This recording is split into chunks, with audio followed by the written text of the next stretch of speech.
When I saw the trailer for the movie Barbie, I saw Margot Robbie and Ryan Gosling.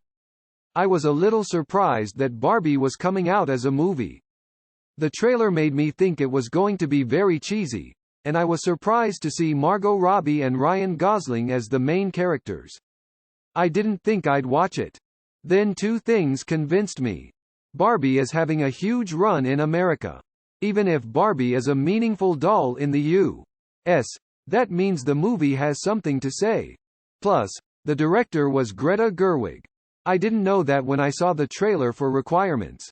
Greta Gerwig is a director and actress.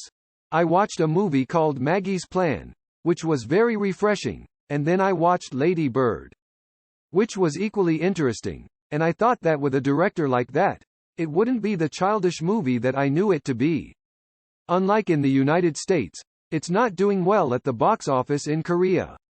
On the contrary, it's a huge box office hit in the U.S. And the talk is that it's more popular than Oppenheimer. As soon as the movie starts, it pays homage to a movie that everyone knows. It's 2001: A Space Odyssey. The intro is so powerful and famous that many movies have homaged or parodied it. It's a nod to what humans did in the beginning of time, and that's what Barbie does with dolls. Children play with dolls from a very early age. The thing is, a doll is always a baby, and the woman playing with it is usually supposed to be a mother. That didn't change over time. Then Barbie comes along and changes the way we think about dolls. Now dolls aren't babies, and girls who play with dolls don't have to play moms. This is what happens when you introduce Barbie by smashing a doll baby. I honestly never thought about Barbie that way. I'm not interested in Barbie per se, it's just a doll that girls like. I've never really thought about it beyond that, so I've never really been conscious or had a concept of what Barbie means. Here's something to think about. Mattel made this movie. Mattel is the company that made Barbie, so the concepts or ideas that this movie teaches or propagates are exactly what the Barbie company would want. Of course, they wouldn't make a movie that flimsy, and it's not like Greta Gerwig and Margot Robbie or Ryan Gosling are flimsy.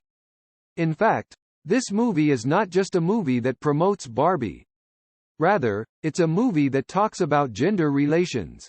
Margot Robbie is one of the hottest actresses in Hollywood right now, and we love blonde actresses. What's more, Margot Robbie doesn't just consume her image through the work she does and the roles she plays. She uses the images she sees in the world, but she doesn't lose her own consciousness and agency. She's very conscious of her work. In this movie, she has this monologue about how ugly she is. There's a lot of narration in the movie, and that's when the narrator steps in and says something. I said to the producers, don't cast Margot Robbie and have her say these lines, because I'm sure the producers created these lines and the narration. And there's no way that this was done behind their backs, because we're going to vet everything right before we release it. And take out anything that's going to be a problem. In Barbie Land, there's Barbie and Ken, and then there's Alan. Barbie Land is a world that's always full of fun and positivity. There's a concept that's set up for the dolls, and they live their day to the fullest. They're always smiling, they're always happy to see each other, and Ken loves Barbie. There are a lot of Barbies, but not just the ones we know. Almost all of the Barbies made by the company are featured.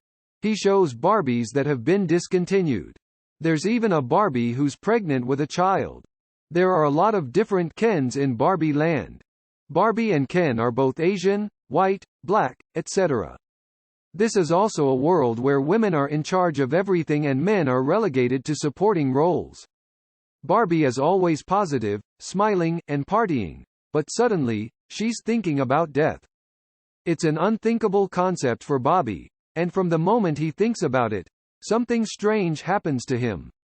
It's a breakdown, and in order to fix it, he needs to go to the person who made him feel this way. Bobby and Ken head out into the real world, where Bobby finds Martelsa. Ken realizes that in the real world, unlike Baba Land, Martelsa is ruled by men. It's a little bit of a twist on gender roles as we know them, because obviously in Barbie Land, Barbie is the main character. And she's the one who's in control of everything. There's also a scene in the movie where you could say that Mattel, the production company, is bashing itself, and I think that's great when you see that. In the grand scheme of things, it's a great way to resolve all the conflicts at the end, and it allows the narrative to come full circle. Ken dancing at the end reminded me of a recent Korean movie called Killing Romance, which is a movie that will surprise you if you go in with a preconceived notion that the main character is Barbie.